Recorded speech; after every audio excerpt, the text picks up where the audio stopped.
شروع اللہ کے نام سے جو بڑا مہربان نہایت رحم والا ہے۔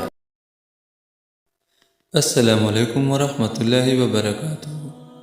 آج ہم ایک ایسی دعا کے بارے میں پڑھیں گے جس کے پڑھنے سے مصیبت و پریشانی دور ہوگی۔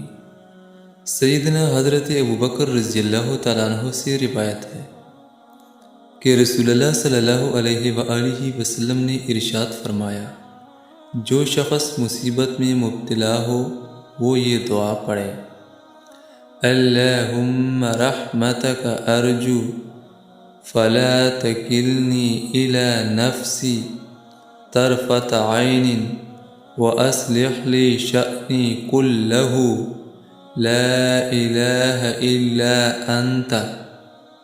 ایک بار پھر سن لیں، اللہم رحمتک ارجو فلا تکلنی الی نفسی طرفۃ عین واصلح لی شأنی کلہ لا الہ الا انت۔ ترجمہ: اے اللہ، میں تیری ہی رحمت کی امید کرتا ہوں، مجھے لخت بھر بھی میرے نفس کے سپرد نہ کر، میرے مکمل حالات درست فرما دے، تیرے علاوہ کوئی سچا معبود نہیں۔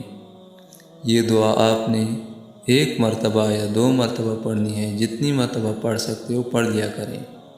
حدیث میں اس کا تعین نہیں ہوا ہے، بلکہ ایسے ہی پڑھ کر اس کے بعد پریشانی سے خلاصی کی دعا مانگیں۔